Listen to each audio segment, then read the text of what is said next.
Fala galera, eu sou o Matheus e neste vídeo eu vou compartilhar com você 5 fundos imobiliários que eu não investiria atualmente. Um tempo atrás eu soltei esse vídeo mostrando 8 fundos imobiliários que eu não investiria hoje. Eu perguntei se vocês queriam a parte 2 e aí estão os comentários, vários deles pedindo a parte 2. Por conta disso, eu resolvi gravar esse vídeo contando a respeito de mais 5 fundos imobiliários que eu não investiria hoje. Porque, como sempre eu venho falando, eu não estou construindo esse canal aqui sozinho, eu estou construindo com a ajuda de vocês.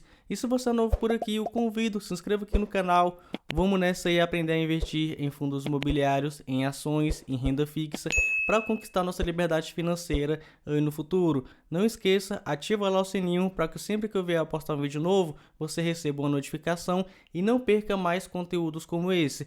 Mas vamos lá ao conteúdo. Porque eu não investiria nesses 5 fundos imobiliários atualmente. Isso não quer dizer que eu não possa investir neles no futuro. Se eu for investir neles no futuro, eu comento aqui com vocês. Mas hoje eu não invisto neles porque eles não passaram no meu critério de seleção. Nesse vídeo eu vou te contar o porquê que eu não vou investir em cada um desses fundos imobiliários. Como eu não gosto de ficar enrolando e eu sei que você já fortaleceu e já se inscreveu aqui no canal, vamos ao primeiro fundo imobiliário. Ele é de tijolo, ou seja, ele investe em imóveis físicos dos segmentos de laje corporativa. E é o que eu estou falando do PVBI 11. E vamos aos pontos que não me deixam investir no PVBI 11. O primeiro está relacionado com seus dividendos. Temos aqui que nos últimos 12 meses o fundo pagou R$ 6,73, o que dá um dividend yield de 7,39%. E hoje, na minha opinião, o mínimo que um fundo imobiliário deve entregar ao seu cotista é 8%. Outro ponto que, na minha visão, é o mais relevante aqui para eu não investir nesse fundo imobiliário é que temos que ele possui participação em 5 ativos, sendo 4 imóveis localizados em São Paulo e esse fundo imobiliário. Mas repare que 49% da receita vem apenas de um inquilino. Apesar dele ter vários inquilinos nesses imóveis, cara, aproximadamente 50% de toda a receita dele vem apenas de um inquilino.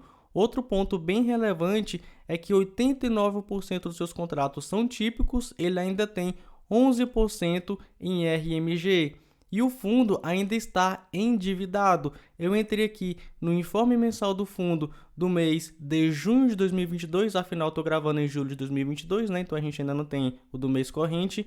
Lá na parte de passivos, olha só, o fundo imobiliário possui 153 milhões de reais de obrigações por securitização de recebíveis, ou seja, ele emitiu CRIs. Temos aqui 87 milhões de obrigações por aquisições de imóveis, ou seja, o fundo imobiliário comprou imóveis e ainda está pagando aí a prestação. Vamos calcular para a gente ver qual é a alavancagem desse fundo imobiliário perante o seu ativo. Então eu vou pegar 153 milhões 612 mil 723,36 mais 87.070 573,70, temos aí uma dívida na casa de 240 milhões de reais. Vou pegar isso e vou dividir pelo total de ativo do fundo imobiliário, esse aqui, ó. Então vamos lá novamente na calculadora e dividir por 1246.906.034,74. Vou multiplicar por 100 para a gente achar um percentual. Temos aí uma alavancagem de aproximadamente 19%. Na minha opinião, até 20% de alavancagem está bem tranquilo. Mas esse fundo imobiliário tem esse risco, né? 49% da receita vindo apenas de um inquilino, sendo que todos os contratos praticamente aí são típicos. Ou seja, eu vejo aqui muito risco para pouco retorno. Ele é bem arriscado e ainda não está entregando nem 8% de dividend yield. Mas eu vou deixar isso bem claro que isso é a minha opinião e de forma alguma é recomendação de investimento. Mas vamos falar a respeito do nosso segundo fundo imobiliário. Ele também é de tijolo do segmento de hotéis, o famoso HTMX11. E partindo para o primeiro motivo que não me deixa investir no HTMX11 é justamente a sua distribuição de dividendo. Vamos ver aqui, ó, o último que o fundo imobiliário distribuiu foi do mês de fevereiro de 2020, ou seja, desde que explodiu a pandemia aqui no Brasil, esse fundo imobiliário não vem distribuindo rendimento para o seu cotista. E apesar dele ter participação em 23 hotéis, desde a classe econômica até a classe mais luxuosa, conforme você está vendo aí, todos esses hotéis localizados em São Paulo, e além dele não estar distribuindo os rendimentos, ele ainda tem um prejuízo acumulado em torno de R$ 630 mil. Então, por enquanto, esse fundo imobiliário não vai distribuir rendimento para o seu cotista. Pode ser que no futuro ele venha a distribuir, logicamente, né? O pessoal está viajando aí, a economia está voltando ao normal.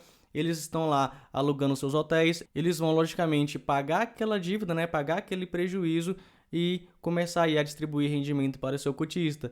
Mas veja, no momento que o cotista mais precisou receber rendimento mensal, esse fundo imobiliário deixou a desejar. Por conta disso, na minha opinião, hoje eu não investiria no HT-MX11. Agora vamos entrar nos 3 fundos imobiliários, né? Os próximos 3 fundos imobiliários são fundos imobiliários de papel, porque no primeiro vídeo aqui dessa série, várias pessoas me pediram para falar a respeito de fundos imobiliários de papel. E se você não viu o primeiro vídeo, fica tranquilo, no primeiro comentário aqui eu vou deixar fixado o link, é só você clicar lá. Mas vamos aí na calma falar agora do nosso terceiro fundo imobiliário. É o famoso RZAK11, que nos últimos 12 meses distribuiu R$ 14,62, o que dá um dividend yield de 15,17%.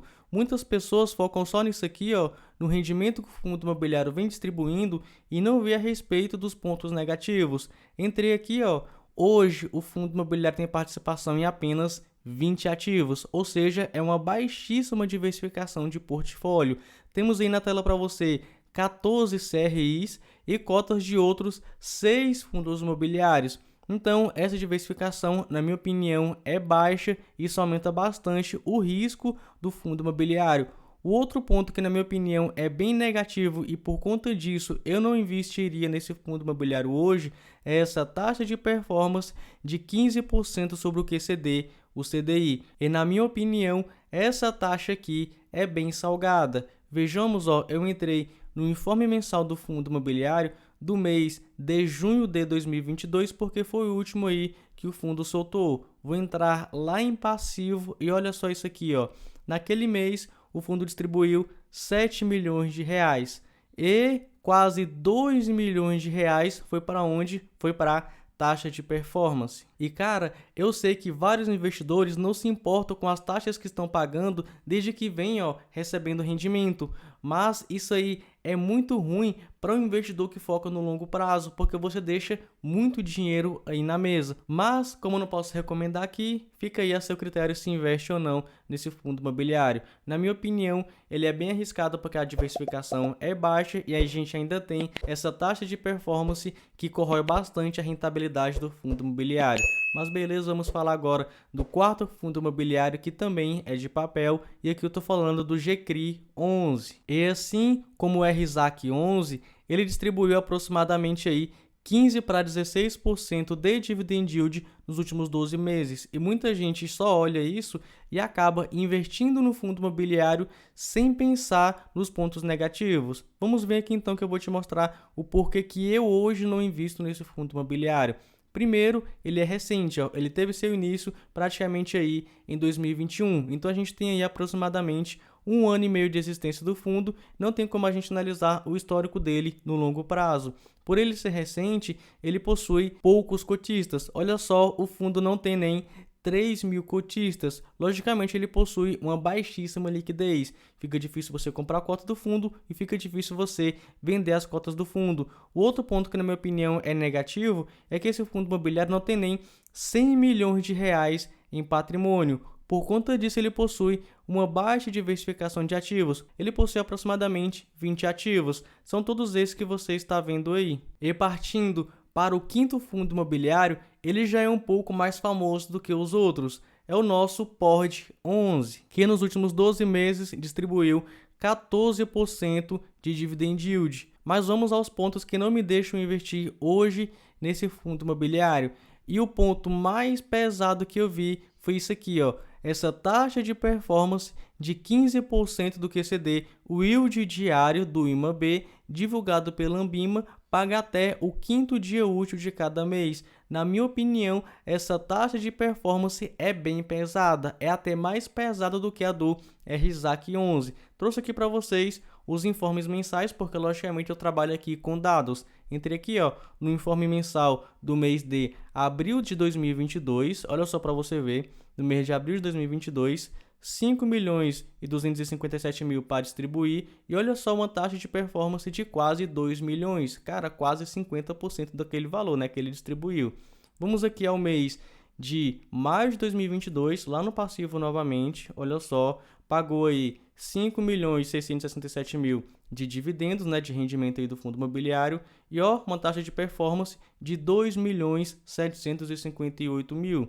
Vamos então entrar aqui no informe mensal do mês de junho de 2022, foi o último que o fundo soltou aí para o mercado. Olha só, 6.400.000 ele distribuiu aí para os cotistas. E olha só, uma taxa de performance de 3.266.000. E na minha opinião, essa taxa é bem salgada e corrói bastante a rentabilidade do cotista quando a gente fala de longo prazo. E me diz aí, se você quiser que eu faça a parte 3, eu não ia falar isso, mas enfim, se você quiser que eu faça a parte 3 dessa série, comenta aqui embaixo pedindo para eu fazer a parte 3 e que você viu esse vídeo até o final. Se você não é inscrito, aproveita, se inscreve aqui no canal, ativa o sininho para que sempre que eu vier postar um vídeo novo, você receba uma notificação e não perca conteúdos como esse. Como viu, eu não gosto de ficar rolando, eu vou direto ao ponto. Fico por aqui e até mais.